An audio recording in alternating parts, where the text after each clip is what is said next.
ஆரம்பிக்கலாங்களா? Hello guys, நான் வருத்தமில்லா வாலிபர் சங்க தலைவர் கைப்புள்ள பேசுறேன். இன்னைக்கு நம்ம பார்க்க போகிறது பர்க் விசிட்ஸ். ஃபஸ்ட்டு பர்க் விசிட்ஸ்னால் என்ன? ஒரு எம்ப்ளாயர் ஒரு எம்ப்ளாய்க்கு ஒரு பெனிஃபிட் வந்து ஃப்ரீ ஆஃப் காஸ்ட்டில் தராரு அப்படின்னா அதை தான் வந்து பர்க் விசிட்ஸ் அப்படின்னு சொல்லுவோம். இதுக்கு முன்னாடி வீடியோ நீங்கள் பார்த்துருந்தீங்கன்னா அலவன்ஸும் வந்து ஃப்ரீயாக கொடுக்கறதானே அப்படின்னு நீங்கள் கேட்பீங்க. இருங்க, நான் டிஃப்ரெண்ட் சொல்கிறேன்.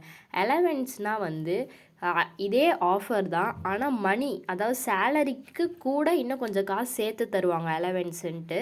ஆனால் பர்க் விசிட்ஸ் வந்து காசு தர மாட்டாங்க, அந்த பெனிஃபிட்ஸ் மட்டும்தான் தருவாங்க. இதுக்குமே டைப்ஸஸ் இருக்குது. என்னென்ன டைப்ஸ்ன்னு பார்த்தீங்கன்னா taxable, not taxable, taxable in some cases. First எதெல்லாம் taxable அப்படின்னு பார்க்கலாம். Rent free accommodation, any concession in matter of rent, professional tax and income tax paid, amount paid to effect an assurance on the life of assessee, salary paid to domestic servants, gas, water and electricity bill, interest free or concessional loan, transfer of movable assets from employers to employee, usage of car and convenience for personal purpose, expenses made by employer, lunch or dinner provided taxable if cost exceed rupees 50 per meal, expenses in respect of credit card and club expenses. இது எல்லாமே வந்து taxable கீழே தான் வரும். என்னடா இவ இங்கிலீஷே வேணாம், நீங்கள் வந்தா இவ இங்கிலீஷாக பேசுகிறாளே அப்படின்னு நீங்கள் கேட்பீங்க.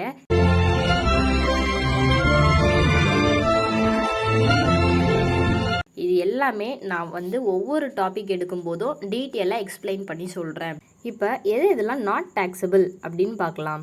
Medical benefit, refreshment provided, recreation facilities, spend on training of employees, manufacturing and selling of goods to employed at concessional rate, to a citizen of India employed outside India, sums payable to pension or deferred annuity scheme, free telephone,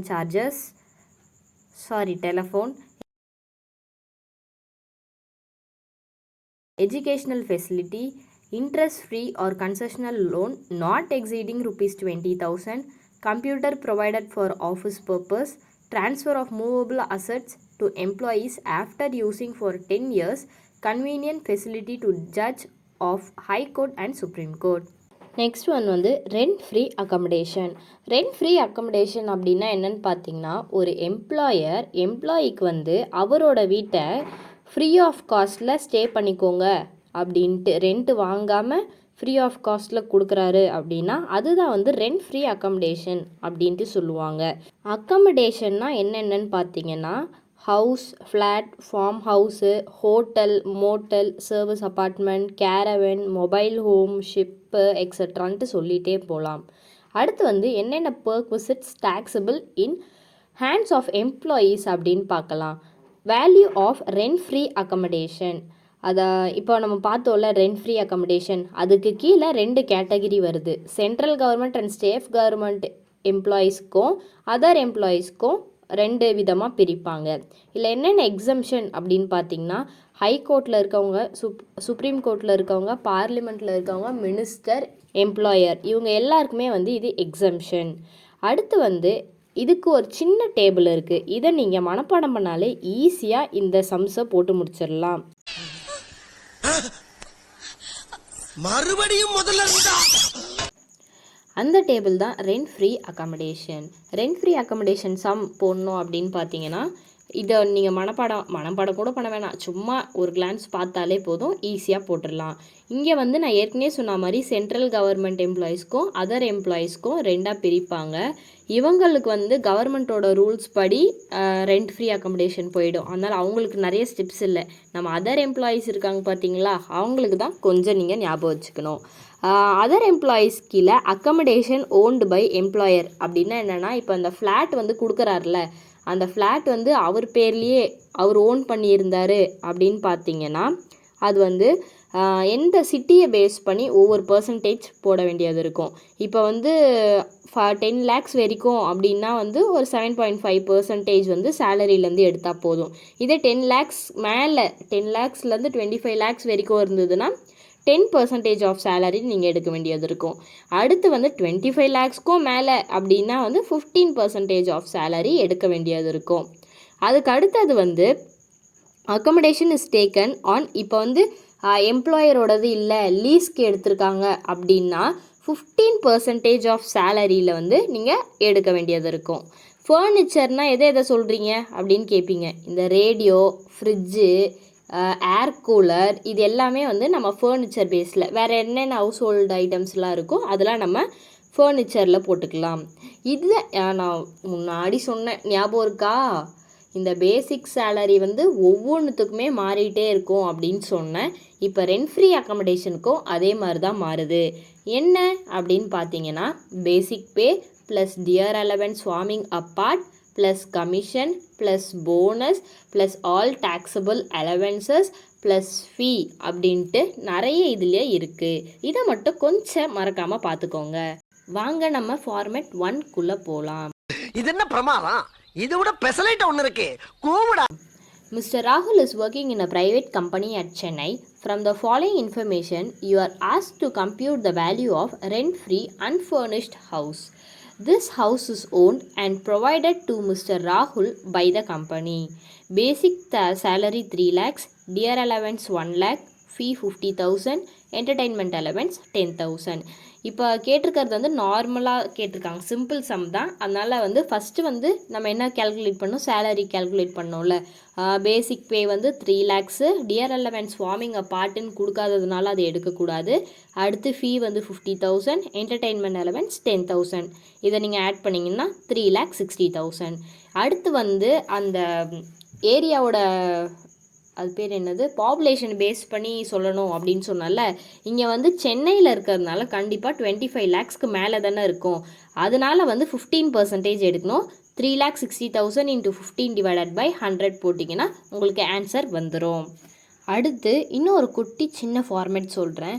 இதுக்கு முன்னாடி நம்ம பார்த்தோம்ல, இந்த 10%, 15% அந்த population base பண்ணி அது எல்லாமே வந்து அன்ஃபர்னிஷ்டு ஹவுஸ்க்கு வரும். இதே வந்து ஃபர்னிஷ்டு ஹவுஸ் அப்படின்னா என்ன, அதே மாதிரி அந்த ஹவுஸ் வந்து எம்ப்ளாயி வந்து ஓன் பண்ணியிருந்தார்னா நான் இதோடது சொன்னேன். இதே வந்து ரெண்டட்னா என்னன்னு சொன்னேன்னா 15% சொல்லியிருந்தேன்னா அதுக்கு கூட இன்னும் ஒரு சின்ன ஒரு 2 points மட்டும் ஆட் ஆகும். அது என்னன்னு பார்த்தீங்கன்னா 15% சேலரி எடுத்துகிட்டு அதுலேருந்து எவ்வளோ எம்ப்ளாயி வந்து ரெண்ட் பே பண்ணியிருக்காரோ அதை மைனஸ் பண்ணணும். அடுத்து வந்து அந்த வீட்டில் வந்து ஃபர்னிச்சர் இருக்கும்ல, அந்த ஃபர்னிச்சர் வந்து ஓன்டுனா வந்து 10% ஆஃப் காஸ்ட் எடுக்கணும். இதே ரெண்டட்னா வந்து ஃபுல் ரெண்ட்டை வந்து ஆட் பண்ணணும். ஓகேவா, இதுதான் அந்த சின்ன ஒரு டேபிள். சாரி, இதை நான் இப்போ சொன்னதுக்கு ஆக்சுவலாக நான் இதை முன்னாடியே சொல்லியிருக்கணும். இப்போ வந்து இந்த பெரிய சம்குள்ளே நம்ம போகலாம். The following emoluments were received by Senthil during the previous year ending March 31, 2020. Basic pay 1,80,000, special allowance 10,000, entertainment allowance 12,000, reimbursement of medical expenses 5,000. His employers has also provided a rent-free furnished flat in Trichy. Population 15 lakhs. Fair rent of unfurnished flat is 60,000. Cost of furniture provided is 12,000. Compute the value of perquisites if he is a secretary in the Ministry of Commerce and 6,000 is a license fee of unfurnished flat as per the central government rule. If he is an officer of Indian Airlines, if he is an managing director of limited company. இப்போ வந்து நம்ம first one செக்ரட்டரியாக இருந்தால் central government rule படி நம்ம என்ன பண்ணணும் அப்படின்ட்டு பார்க்கலாம். ஃபஸ்ட்டு வந்து ஏவோடது, அவர் வந்து செக்ரட்டரியாக இருந்தால் என்ன பண்ணுவார் அப்படின்ற என்ன கம்ப்யூட்டேஷன் போடணும் அப்படின்ட்டுருக்குல, அந்த இடத்துல நீங்கள் என்ன எடுக்கணும்னா வெறும் லைசன்ஸ் வேல்யூ ஆஃப் RFA, அதாவது ரெண்ட் ஃப்ரீ அக்கமடேஷன் மட்டும்தான் எடுக்கணும். வேறு எதுவுமே வந்து அவருக்கு டேக்ஸபிள் இல்லை. அதனால் நீங்கள் ஆட் பண்ணி 12,000 போட்டால் போடலாம், இல்லைனா அப்படியே விட்டுடலாம். அடுத்து வந்து ஏர்லைன்ஸ் வச்சுருந்தா என்ன பண்ணுவாங்க அப்படின்ட்டு. இந்த கொஸ்டினில் ஒரு ட்விஸ்ட் கொடுத்துருக்காங்க. என்னன்னு பார்த்தீங்களா, அவங்க வந்து ஃபர்னிஷ்டு ஹவுஸுன்னு கொடுத்துட்டு ப்ராக்கெட்டில் 15% பாப்புலேஷன், அதாவது 15 lakhs பாப்புலேஷன் திருச்சின்னு கொடுத்துருக்காங்க. ஆனால் வந்து அன்ஃபர்னிஷ்டுக்கு மட்டும்தான் அந்த கண்டிஷன் எடுக்கணுமே தவிர இதுக்கு வந்து நம்ம எடுக்கக்கூடாது. அதை நம்மளை கன்ஃபியூஸ் பண்ணுறதுக்காக கொடுத்துருக்காங்க. உடனே நீங்கள் சேலரியை போட்டுட்டு உடனே இப்படி எடுத்து போட்டுறாதீங்க. கொஞ்சம் கொஸ்டின்ஸை மட்டும் நல்லா படித்து பாருங்கள். அடுத்து வந்து இப்போ நம்ம சேலரியை வந்து கம்ப்யூட் பண்ணோன்னா பேசிக் பே 1,80,000, ஸ்பெஷல் அலவன்ஸ் 10,000, என்டர்டெயின்மெண்ட் 12,000. அடுத்து இப்போது ஆட் பண்ணிங்கன்னா 2,02,000 வந்துடுச்சு. இப்போ வந்து நம்ம அந்த ஃபர்னிஷ்ட் ஹவுஸ்க்கு எவ்வளோ, அன்ஃபர்னிஷ்ட் ஹவுஸ்க்கு எவ்வளோ அப்படின்ட்டு பார்க்கலாம். ஃபஸ்ட்டு வந்து அன்ஃபர்னிஷ்ட் ஹவுஸ் அப்படின்றதுனால 10% ஆஃப் சேலரி எடுக்கணுமா, எடுத்திங்கன்னா 20,200. அடுத்து வந்து அந்த ஃபர்னிச்சரோட வேல்யூவும் கொடுத்துருக்காங்க. அப்போ நான் என்ன சொன்னேன், 10% எடுக்கணும்னு சொன்னேன்ல. அப்போ வந்து காஸ்ட் ஆஃப் ஃபர்னிச்சர் வந்து 12,000 × 10/100 எடுத்திங்கன்னா 1,200, ஆட் பண்ணிங்கன்னா 21,400. இதுதான் இந்த சம். பார்க்க தான் கொஞ்சம் பெருசாக இருக்குது, ஆனால் போட்டிங்கன்னா வந்து ஈஸி தான். ஆனால் அது எல்லாத்துக்குமே பேசிக் என்ன, நீங்கள் அந்த 2 டேபிளை மனப்பாடம் பண்ணணும். அடுத்து வந்து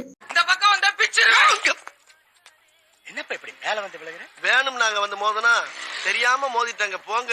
கன்செஷனல் அக்கமடேஷன். கன்செஷனல் அக்கமடேஷன்னா என்னன்னு பார்த்தீங்கன்னா, அதே வீடு தான், அதே எம்ப்ளாயர், அதே வாடகை விடுறது தான். பட் அங்கே வந்து ஃப்ரீ ஆஃப் காஸ்ட்டில் வீடு தங்கிப்பாங்க. ஆனால் இப்போ இங்கே வந்து பார்த்திங்கன்னா அந்த வீட்டோட வேல்யூ ஒரு 10,000 அப்படின்னா ஒரு 2,000 மட்டும் நீங்கள் சேலரிலேருந்து ரெண்ட்டாக 2,000 பே பண்ணால் போதும் அப்படின்ட்டு சொல்லுவாங்க. இதுதான் வந்து கன்செஷனல் அக்கமடேஷன் அப்படின்ட்டு சொல்லுவாங்க. போன சமுக்கும் இந்த சமுக்கும் என்ன டிஃப்ரென்ஸ்னால், ஃபார்மட் எல்லாமே அதே தான். பட் இந்த ரெண்ட்டு இவன் பே பண்ணுறான் பார்த்தீங்களா, இந்த 2,000 பே பண்ணுறான்ல, அதை வந்து மைனஸ் பண்ணி லாஸ்ட்டில் வேல்யூ போடணும். இது மட்டும்தான் டிஃப்ரென்ஸ், வேறு எதுவுமே இல்லை. வாங்க இப்போ சம்குள்ளே போகலாம். Mister X is employed as a manager in the State Bank of India at Mumbai. Following are the particulars of his salary for the financial year 2021. Basic pay 2,500 per month. Dear allowance forming a part 400 per month. Dear allowance 600 per month. Bonus 3,500 per month. He has been provided with a furnished house. The cost of furniture and household applications being 10,000. The bank pay rupees 2,000 per month for the said accommodation but deducts only 250 per month. Determine the value of house accommodation. நான் சொன்ன மாதிரியே தான் இருக்குது, உங்களுக்கு some பார்த்தா புரியும். வாங்க ஆன்சருக்குள்ளே போகலாம். ஃபஸ்ட்டு வந்து சேலரி நம்ம கம்ப்யூட் பண்ணுவோம்ல. பேசிக் பே 30,000, டியர் அலவன்ஸ் 4,800, போனஸ் வந்து 3,000, ஆட் பண்ணிங்கன்னா 37,800. இது வந்து நம்மளோட பேசிக் சேலரியாக வச்சுப்போம். அடுத்து வந்து கன்செஷனல் அக்கமடேஷன் என்ன பண்ணுவோம், இவர் மும்பையில் இருக்கார், அது வந்து 15% அங்கே பாப்புலேஷன் இருக்கும், 50% எடுக்கணும். அதனால் வந்து 37,800 × 15/100 போட்டிங்கன்னா 5,670. அடுத்து வந்து என்ன பண்ணணும், காஸ்ட் ஆஃப் ஃபர்னிச்சர் கொடுத்துருக்காங்களா 10,000 × 10/100% எப்பயும் போல் போடணும். அப்போ 1,000, இது ரெண்டுத்தையும் ஆட் பண்ணிங்கன்னா 6,670. இப்போ வந்து நான் என்ன சொன்னேன்னா, ஒரு டிஃப்ரென்ஸ் இருக்குன்ட்டு ரெண்ட்டை வந்து மைனஸ் பண்ணணும்னு சொன்னேன்னா, அவர் வந்து ஒரிஜினல் வேல்யூ 2,000 ஒரு மாதத்துக்கு, ஆனால் 250 பே பண்ணால் போதும்னு சொல்லியிருக்காங்களே. அப்போ 250 × 12 பார்த்திங்கன்னா 3,000. அப்போ 6,670 - 3,000, 3,670 அவர் வந்து கன்செஷனல் அக்கமடேஷனாக அவருக்கு கிடைக்கிது. அடுத்து வந்து மூவபிள் அசெட்ஸ். இதில் பார்த்திங்கன்னா இதுலேயுமே குட்டி குட்டியாக கண்டிஷன்ஸ் இருக்குது. ஃபஸ்ட்டு கண்டிஷன் பார்த்தீங்கன்னா, ஃபஸ்ட்டு மூவபிள் அசெட்ஸ் அப்படின்னா என்னென்னு பார்த்தீங்கன்னா, இந்த எம்ப்ளாயர் வந்து எம்ப்ளாயீஸ்க்கு கொடுப்பாங்களே. இப்போ நீங்கள் என் கம்பெனிக்கு வந்தீங்கன்னா லேப்டாப்பு, கம்ப்யூட்டரில் ஃப்ரீ ஆஃப் காஸ்ட்டுக்கு, அதாவது வேலை செய்கிற வரைக்கும் கிடைக்கும் அப்படின்னு சொல்லுவாங்கள்ல, அந்த மாதிரி ரிலேட்டட் தான் இங்கே வரும். ஃபஸ்ட்டு வந்து இன் யூஸ், அதாவது யூஸ் பண்ணும்போது லேப்டாப்போ கம்ப்யூட்டரோ கொடுத்தாங்க அப்படின்னா அது வந்து 10% மட்டும்தான் டிடெக்ட் பண்ணணும். அடுத்து வந்து இப்போ எம்ப்ளாயர் வந்து எம்ப்ளாயீஸ் கிட்ட அது வந்து பார்த்திங்கன்னா ஆஃபீஸ் யூஸ்க்கு, இது வந்து எம்ப்ளாயர் வந்து எம்ப்ளாயீஸ் கிட்ட கம்ப்யூட்டரும் லேப்டாப்பும் கொடுத்தா 50% WTV மெத்தடில், மோட்டர் கார்னா 20%, அதர் அசட்னா 10% ஸ்ட்ரெயிட் லைன் மெத்தடில் போடணும். இதுதான் வந்து அந்த குட்டி ஃபார்மேட். இப்போ நம்ம ஒரு சம் பார்க்கலாம். Find out the taxable value of the perquisites in the following cases. Miss Keerthana is given a laptop by the employer company for using it for office and private purpose. Ownership is not transferred. Cost of the laptop to the employee is 1 lakh. இது வந்து first one. அடுத்தது வந்து on the November 24, 2020, the company gives its music system to its employee Arun for domestic use. Ownership is not transferred. Cost of music system to the employee in 2014 is 20,000. Third, an employee sells the following asset to the employees on January 10, 2020. என்னென்ன பண்ணியிருக்காங்க அப்படின்னு பார்த்தீங்கன்னா, car, computer, fridge, cost of asset to the எம்ப்ளாயருக்கு ஒவ்வொரு rate கொடுத்துருக்காங்க, date of purchase கொடுத்துருக்காங்க, sales ப்ரைஸும் கொடுத்துருக்காங்க. Before sale on Jan 10, 2021, these assets were used for business purpose by the employer. All the employees mentioned above except C are specified employees அப்படின்ட்டு சொல்லியிருக்காங்க.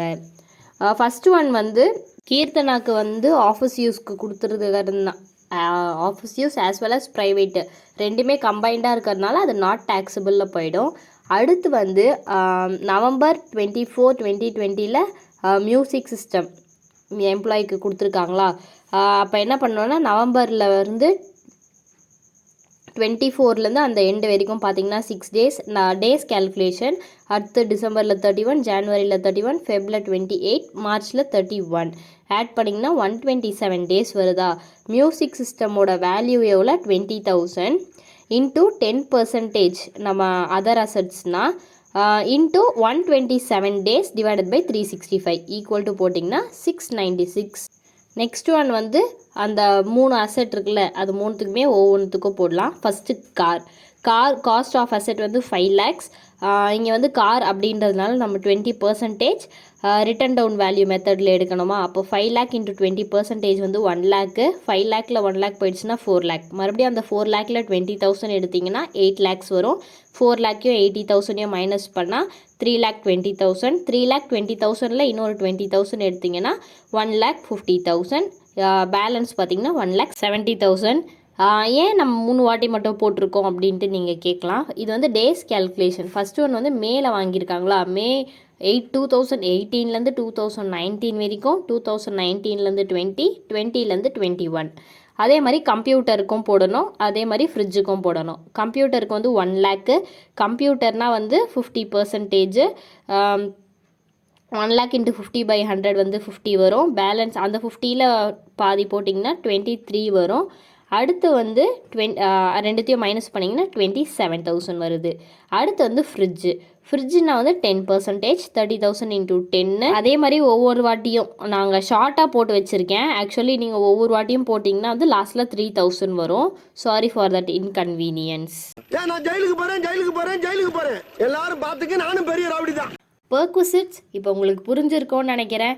அடுத்த வீடியோவில் ஒரு புது டாப்பிக்கோட நான் உங்களை மீட் பண்ண வரேன். அது வரைக்கும் stay tune and this is bye from எக்ஸாம்னதை படிப்போம் டீம்.